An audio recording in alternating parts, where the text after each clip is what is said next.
बात है उस मुख्य लाभ की, वो परम लाभ जिससे मनुष्य का मनुष्य होना सार्थक हो जाता है। मनुष्य चाहे जिस काल में रहता हो, चाहे जिस भूमिका में हो, चाहे राजा हो या रंक हो, सनातन धर्म के अनुसार परम पद जो है वो है मुक्ति का, या मोक्ष कहें, निर्वाण कहें। निर्वाण यानी यहाँ कोई कॉन्फ्लिक्ट नहीं रह जाता है, सब कुछ रिजॉल्व हो जाता है, सब रिजॉल्व, कुछ बकाया नहीं।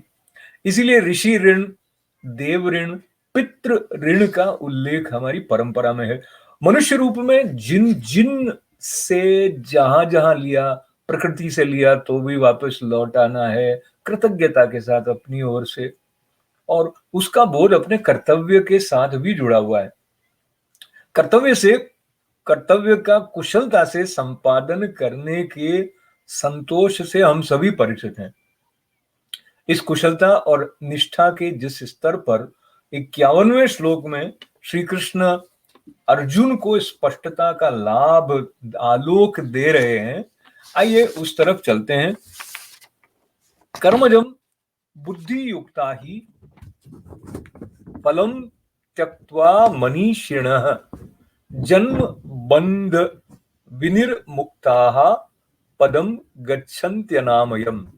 तो इसका अनुवाद बताया, क्योंकि सम बुद्धि से युक्त ज्ञानी जन कर्मों से उत्पन्न होने वाले फलों को त्याग कर जन्म रूप बंधन से मुक्त हो जाते हैं और निर्विकार परम पद को प्राप्त हो जाते हैं।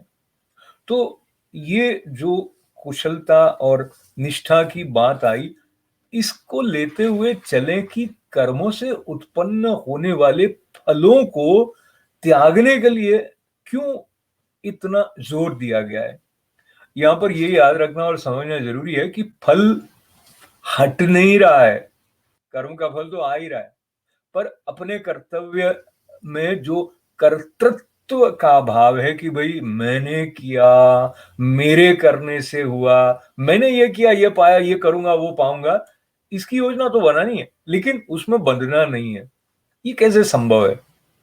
जो ज्ञानी जन, ब्रह्म ज्ञानी महापुरुषों के समीप बैठने से ये स्पष्टता आती है, वो बौद्धिक विश्लेषण से बात बनती नहीं है। उसी से हम भटकने पर ऐसा हो कि अगर रास्ता ऐसे मनुष्य से पूछें जिसको खुद ही पता नहीं हो, तो फिर हमारे गंतव्य तक पहुंचने की संभावना नहीं रहती। इसलिए जो ब्रह्म ज्ञानी है उनकी महत्ता बताई गई है, और बात है निर्विकार परम पद को पाने की। विकार रहित होने का मतलब हुआ कि वृत्तियों की जकड़न नहीं है, तो यानी कि वासना की पकड़ नहीं है, शुद्ध आनंद की धारा है, रसमयता है, और ये सुलभ है उसके लिए जो कर्मों से बंधते नहीं है।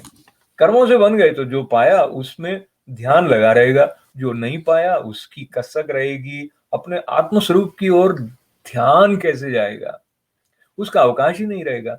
योग संतुलन देता है, वो संतुलन जहां पर गिरने की संभावना ही नहीं रहती है। वो कैसे? समबुद्धि से। योगा कर्मसु कौशलम को लेकर एक गुरुजी और शिष्य के संवाद को याद करते हैं। सारे तीर जो शिष्य था वो निशाने पे लगा रहा था, पर गुरुजी ने उसको फेल कर दिया। क्यों? क्योंकि निशाना साधने में प्रयास बहुत अधिक लग रहा था, सहजता नहीं थी। तन्मयता के साथ तनाव बहुत अधिक था। ये सूक्ष्म बातें अपनाना तो दूर समझना भी कठिन रहता है, पर अर्जुन तत्पर हैं, समझ रहे हैं कुरुक्षेत्र के मैदान में, क्योंकि उनको सार्थक जीवन जीना है। अब 52वां जो श्लोक है उसकी तरफ बढ़ लेते हैं। उसमें कहा, यदा ते मोह कलिलम बुद्धिर व्यतितरिष्यति तदा गंतासि निर्वेदम श्रोतव्यस्य श्रुतस्य च। जिस काल में तेरी बुद्धि मोह रूपी दलदल को भलीभांति पार कर जाएगी, उस समय तू सुने हुए और सुनने में आने वाले इस लोक और परलोक संबंधी सभी भोगों से वैराग्य को प्राप्त हो जाएगा। यदा ते मोह कलिलम बुद्धिर व्यतितरिष्यति, तदागंतासि निर्वेदम श्रोतव्यस्य श्रुतस्य च। बुद्धि के परिष्कार की बात है, हम सबके लिए रेलेवेंट है क्योंकि हम बुद्धि वाले है ना, बुद्धि का प्रयोग कर रहे हैं। बुद्धि का सर्वश्रेष्ठ प्रयोग क्या है, कैसे हो, इसका संकेत देते हुए भगवान श्री कृष्ण यहाँ बता रहे हैं। तो उन्हें पता है कि मोह में फंसी हुई बुद्धि कुंठित होकर कैसे काम करती है। योगेश्वर मुस्कुराते हुए मोह को दलदल बता रहे हैं, यदा ते मोह कलिलम बुद्धिर्व्यतितरिष्यसि। अब बात यह है कि मोह के कारण हम स्थिति को ठीक ठीक पहचान नहीं पाते। जहां व्यावहारिक बुद्धि चाहिए वहां भावनात्मक बुद्धि आरोपित कर देते हैं, और जहां भावना से काम करना चाहिए वहां दूसरी तरह की भावना का प्रयोग करने लग जाते हैं। तो जो मोह है उसके कारण हमको सत्य नहीं दिखता, संबंध के कारण आंख पर आवरण पड़ जाता है, अपेक्षा के कारण सत्य का रंग धुंधला जाता है। तो मोह स्पीड ब्रेकर की तरह हमारी गति को रोक देता है। मोह में कब अपने पुत्र पुत्री पति पत्नी माता पिता भाई बहन की उन्नति के आगे हम अपना स्वार्थ रख देते हैं, पता ही नहीं चलता। या अपनी उन्नति में मोह के कारण बाधा ही नहीं पहुंचाते, बल्कि बहुत दुख शोक और छटपटाहट का जो जन्म होता है वो भी मोह के कारण हो जाता है। हम जानते हैं कि हम चाहें तो मोह के स्थान पर मुक्ति चुन सकते हैं। कैसे? श्रीमद् भगवत गीता से, जो हमारी चेतना को शाश्वत संस्कार की ज्योत्सना देती है। वैराग्य क्या है? विशेष प्रकार का राग। विशेष प्रकार का राग है जो बांधने वाले राग को रिप्लेस कर देता है। वैराग्य है तो श्रद्धा युक्त अभय, फियरलेसनेस हमारी संगिनी बन जाती है। मेरा क्या होगा, ये वाला जो कांटा है वो निकल जाता है, निश्चिंतता आ जाती है। वैराग्य की मस्ती गुरुजनों की आंखों में दिखाई देती है। जो मोह रहित महात्मा है, उनके शुद्ध प्रेम का अनुभव जिन्होंने किया है वो जानते हैं कि ऐसे ब्रह्मनिष्ठ सन्यासी सबके मित्र होते हैं, सबके सुहृद होते हैं, क्योंकि स्वार्थ नहीं होता वहां, अपनी अपार आनंद के भाव से के लिए बहते हैं।